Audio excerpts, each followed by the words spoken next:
Hello, my beautiful friends, my fellow space blobs, sparkly blobs, emotional blobs, deeply feeling blobs, whatever form you're coming into this space today, you know I am here for it. Welcome to my living room. I have just been feeling like sitting in some more of my intimate spaces in my house and just having a chat. I don't want to feel like I'm sitting here being a teacher. And I was thinking back to when I began this project and this channel, which was nearly 8 years ago. And it was just really casual. I would just come and sit down and we'd have these great conversations and just explore together. And I want to bring so much of that back. And also, this eye will not stop watering because I apparently have a really intense grass allergy and there's a lot of that moving through right now. So if you see my eye just streaming with tears, it's not because I am deeply distraught. It is because I am just living with a certain relationship with grass and grass pollen right now, and it is really intense. So anyway, we are moving toward the Cancer new moon on July 5th. And this Cancer new moon is so full of important healing energy. I mentioned it in the main video for Cancer season that I think a lot of us are longing for a reconnection to Cancerian wisdom because our world has really disallowed it, put it on the back burner and said, this kind of emotional wisdom, this kind of creative thinking is not what it's about. And the game is actually to play all these other external things. So a lot of us are longing for the wisdom, for the grace, for the healing, for the coming home that Cancer gives us. And this new moon is really about that process. There is going to be a lot of themes around releasing judgment and shame, around allowing ourselves to dream of what we want to dream of, and just holding ourselves in a really, really beautiful state of grace. This is a fantastic new moon for connecting with our inner dreamer and connecting with what is longing to be expressed next from a really, really true place that has nothing to do with external success, but has everything to do with something that's deeper and truer. So let's get into this deeply emotional, powerful new moon in Cancer.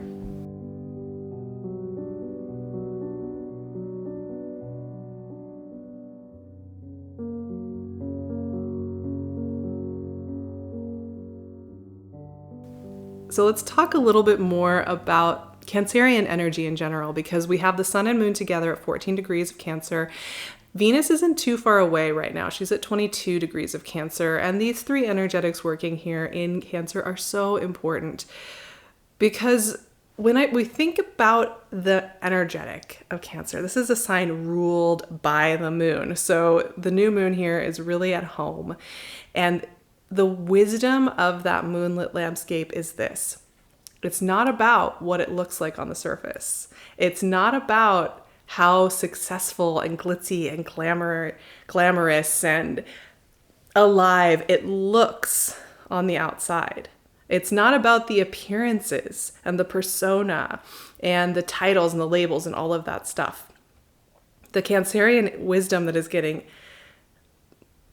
lit up, except it's not really getting lit up because it's a new moon. So the Cancerian wisdom that we're getting called to, the depths that we're getting called to, is about something else. It's about something that's very, very deep.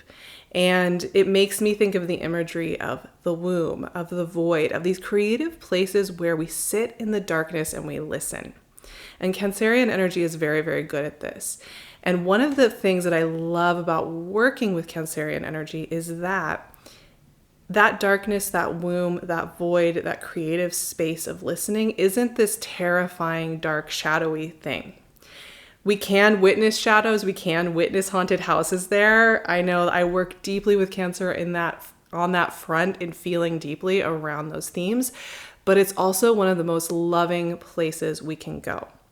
This void, this space that we sit in and we listen, is where we figure out what it is we want to do when no one's watching, what it is we want to experience in this life when it's not just about what it looks like to the rest of the world, when it's not about all of these criteria of success that so many of us are taught we need to perform with. What is it that needs space to be allowed to be birthed? And that might mean asking some questions about where we've been cutting ourselves off, where we have been stopping ourselves. The safety and that home-like energetic that is Cancer, where we're really going back to the deep safety of being in our shell, in our hidden worlds, in our dream worlds, allows us to have dreams that we may not allow ourselves to have when we're thinking a little bit more externally. And that energetic is so powerful. It's giving me shivers right now as I talk about it. There is nothing more powerful than what we allow ourselves in the privacy and the safety of our own space. So this new moon is going to be activating that and asking some really, really deep questions about it. We're going to keep the energy going here with a conversation around cardinal energies and new beginnings, because new moons are going to be leading us towards some type of new beginning. And this particular new moon is squaring very loosely with the North Node in Aries. And this is bringing up some really interesting themes. Aries is much more about how we're going to move through the world. We're not in our home shell. We're not hidden in our internal moonlit world.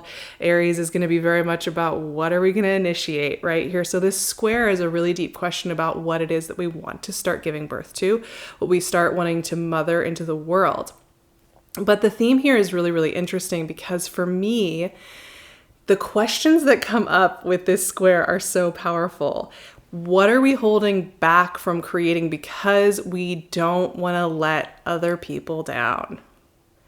We don't want to embarrass ourselves. We don't want to feel ashamed of how we are changing.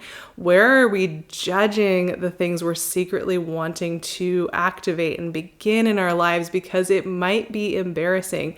It might be something that other people think is juvenile or selfish or doesn't make linear sense. A Cancerian new moon is going to challenge this idea of linear productivity. We're going to get into that in a moment. What shame and judgment are each of us carrying when it comes to what we're truly wanting to embody and allow to move into the world?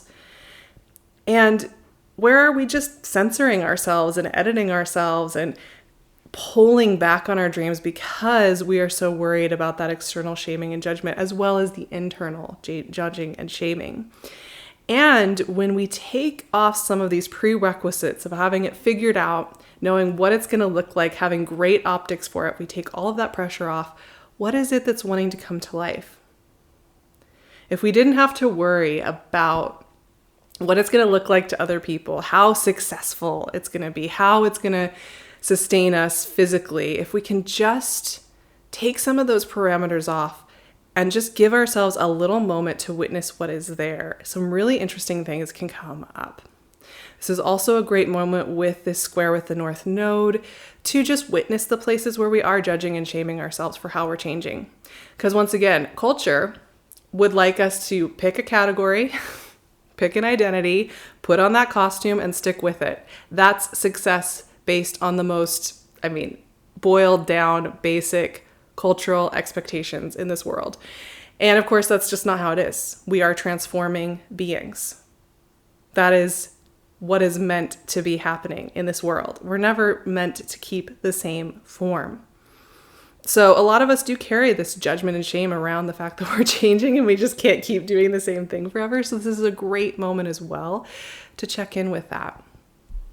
The final conversation here that's really interesting during this new moon is that we are having a really gentle trine with Saturn in Pisces, but Saturn has also just recently started its retrograde for this year. I love a good Saturn retrograde personally. It challenges so much of this cultural pressure to do things in a linear fashion. And it starts at point A, you go to point B, you show your little certificate that says that you did it, ta-da, Saturn retrograde is, especially in Pisces, is not interested in that kind of plastic, fake, and not very relevant to the way living a life actually feels version of events. And it is going to be a wonderful, wonderful time for creative clarity, meaningful motion, and taking a little bit of time. Now, here's the thing. It's about optics here with Saturn retrograde in Pisces and beginning this journey, and it's getting teed off here with this new moon in Cancer, because the optics of moving forward in life might look one way, but actually underneath the surface, not much is happening. Saturn retrograde in Pisces, it's the other way around. It might look like the surface of the water is calm. Like, I'm not doing enough. I'm not moving fast enough. I need to be doing more activities to get my dreams to be moving through. But Saturn retrograde in Pisces means that there's something deeper going on underneath the surface that's much more potent. And it won't be linear. It won't always be optically apparent to everybody around you. It won't always fit into a nice, tidy box. It won't fit into a movie script. It will be something that feels a little bit strange, maybe a little bit wild. It might be sometimes you'll feel very much like you're getting things done, and sometimes you feel like you're attracting back in. So this is a really, really great time to just accept that. Accept that it's not going to be linear, and it's not going to always look like the traditional story of success. And also, Saturn retrograde here and this new moon, this is a really wonderful time to think about this idea of movement through the world, because sometimes to be true to ourselves, to be true to our North Node, to our North Star, to be true to our calling, to be true to the next version of ourselves that wants to be birthed into the world, it's about what we're not doing. It's about what's not happening. It's about the things that we're not moving through. It's the times when we're disappointing someone, or we're doing less, or we're not living up to the ideal, when we're living in maybe places that we would consider flaws, or wounded places, or places where we don't move fast enough. These are the places where something really important is happening. And this is what this Cancer new moon is lighting up for so many of us. Also, final thought here on the themes for this Cancer new moon. So many of us have been taught that we need to accomplish something to be good, to be worthwhile. What happens when we take that criteria off the table? Feels pretty rebellious, but also so important. I'm so intrigued by this new moon because it has a lot of really potent wisdom from the other side, from the hidden world, from the energetic world, that will challenge so much of what we're expecting of ourselves and how we're expecting to get it done, which I both love, and also I'm like, ooh, that's a little intimidating. I'm going to be doing an activation to help us listen into that over on my Patreon. That's going to go really beautifully also with our wild dreaming summer of rituals and practices that bring us back to life. So I highly recommend checking out there. And I'm just so curious to see what intuitive wisdom wants to come through here through our cards. Ace of Cups, very fitting for a Cancer new moon. Because the Cancer new moon does do the work of getting us to listen to our soul and what wants to initiate from that soul womb creative void place. It's extremely potent and so easy to kind of take for granted, even though it's such an innate part of our lives. Ace of Pentacles. Okay, here we go. And there is a lot of this new creation energy going on right now. We're really feeling it at a profound level during this Cancer season, honestly. And I'm going to pull one more card. Nine of Swords. Good old friend, Nine of Swords. This energy is quite strong when we're changing, when we're growing, when we're opening up. And these three cards make so much sense together. It's like, it just makes perfect sense. So let's talk through this. Ace of Cups. The new beginnings of the watery intuitive. And it gets me thinking about, like I was saying, with all the themes for this new moon that have to do with what do we want when we're not performing? What do we want when we don't have to be good enough? What do we want and long for and feel bubbling up inside of us when we allow ourselves a safe space to feel it? And how much beauty there is waiting there. So many of us are going to be getting new ideas about what we want to create, new ideas about how we want to change things around, new ideas about how we want to live life, what we want to be home, what we want to be a routine that holds us, how we want to inner mother ourselves, how we want to change our work, how we want to show up in ways that feel a little truer to who we are now. So many of us are beginning to be getting these wildly powerful, intuitive hits about what that means. And then that's paired up here with Ace of Pentacles, which is a lot more practical. It's a lot more grounded. It's a lot more, here's the next ingredient that we need. Where Ace of Cups is about feeling it. Feeling that knowing deep in ourselves, feeling that connection to the other side, feeling that connection to spirit, to soul, to our ancestors, to all the energies that hold us through time. The Ace of Pentacles is a little bit more, here's an offering in the physical world that shows you the way. So whenever I see these two cards, especially together, there's a synchronicity energetic to it. And I think sometimes, we might even disallow ourselves those synchronicity times in life because it doesn't feel logical. It doesn't feel allowed. It feels like it might be lazy or immoral to want to feel that. But this is a reminder to give yourself that. Maybe have some fun noticing what's lining up, what's speaking to you, what's opening up, what's saying something out loud, what's wanting to move through, because these two working together it's the longing of the divine to offer something to you, to show you something, to remember who you are. And allowing that to move through and be present with you is so, so powerful. Now, these are also about new beginnings, and a lot of us are going to be starting new projects, are going to be expressing what we need and want, are going to be telling loved ones, hey, this is what I want to do next, are going to be shifting projects, are going to be having revelations about what we want to create next.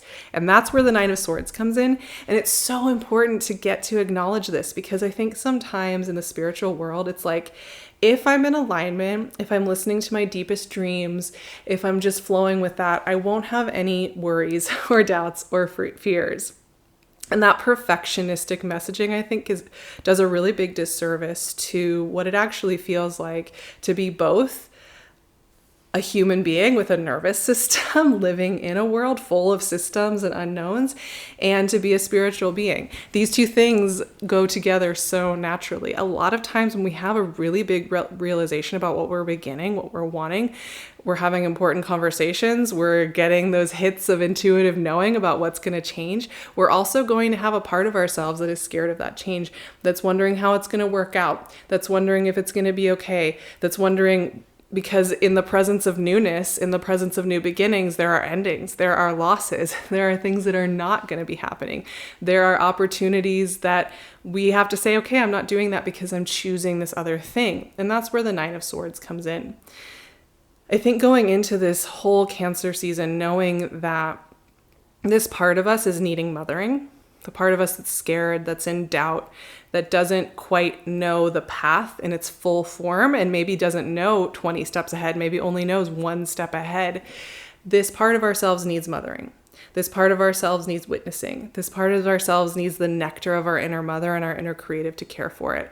And the first step is just knowing it's here, and knowing that it's okay that it's here, and that it's part of the journey. So I just love that this showed up, because this part of ourselves is so valid and also needs all the divine love and help in the world. And that's part of the journey, is learning to love those parts of ourselves and just let them be a part of it. That's part of it. So yeah, I'm going to be doing an activation over on Patreon for this new moon that is going to just help us feel. It's going to help us feel the intuitive wisdom coming through. And then, of course, this summer I'm doing something called Summer of the Wild Dreamer. Every Friday I put out a new session where I'm just offering up practices that help us feel connected to what we're wanting to create, what we're wanting to play with, and feel supported and feel safe in that. So I'd love to see you for those spaces. We also have an upper tier with Zoom calls every month where we just chat about what we're moving through, how it's feeling, and I'd love to see you in all of those places as well as here. So I'm sending you all my love. I will see you back here again for our next chat. Have a beautiful day, beautiful spirit.